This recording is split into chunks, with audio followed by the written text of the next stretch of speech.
a great turning point, driven now initially by the great pandemic that is occurring in the world.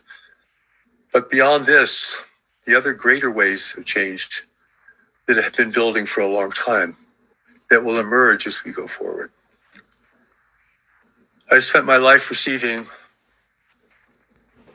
what we hold to be the greatest revelation ever given to the world from the source of all life. I can say this because of the immensity of this message, of which you've only heard a very small part in this important teaching for today. The message speaks to every aspect of our life, but within the context of a radically changing world, within the context of living at a time where the future of humanity will be determined in the decades to come. It is these great times that hold the greatest challenge and difficulty for us, but also the greatest opportunity for the deeper knowledge within us to emerge and for our greater purpose to be discovered, which could not be discovered merely through belief and assumptions alone, but represents a greater purpose and a greater power that we're connected to, and it speaks to us and through us.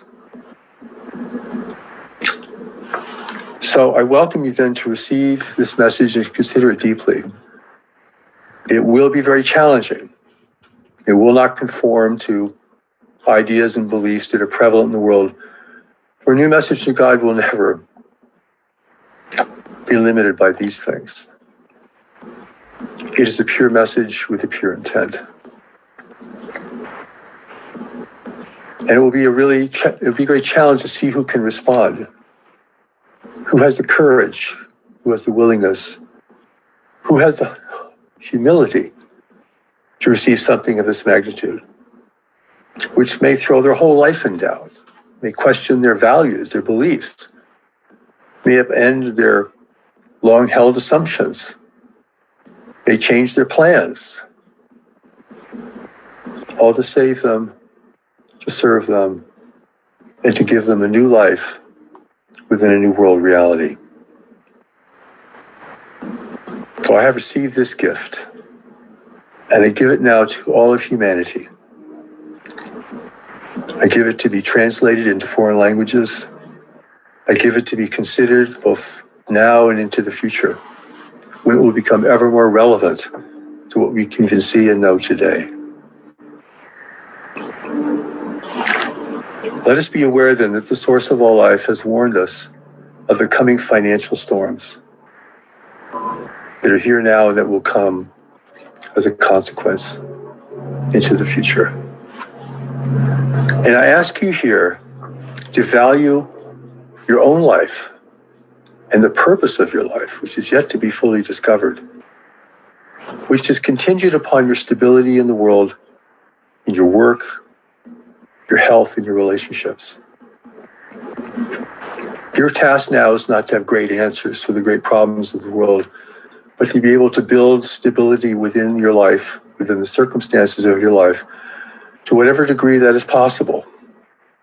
For you yourself must have a strong foundation to weather the great storms, to weather the changing landscape, to weather the anger and frustration and condemnation you will see and hear in people all around you. You will have to have a center line within you that is strong enough to withstand these storms, a weather gauge, something that can align you to the direction you need to go in that is greater than your ideas, your assumptions, or your former plans. For the landscape of the world is now changing, and we must change with it. Life is moving quickly, and we must learn to move with it. What we're facing is something very big, bigger than we can even grasp, beyond the comprehension of any person on earth. And that is why there is a new message to God to give us this greater view, this greater perspective, this greater comprehension, this window into what is coming over the horizon that very few people are even willing to look at, and very few people can even see. This is the grace and the power of the love of the Creator to serve us, to guide us, and to prepare us to build our own foundation for being in the world so that we may be of service to others. For if we're broken down, if we're wasted by the great change that is coming, if we're too discouraged or too embittered to respond, then we can be of no service to others. We'll just merely be a part of the problem, not part of the solution. So know that your contribution within this world is something very critical, to play your small part.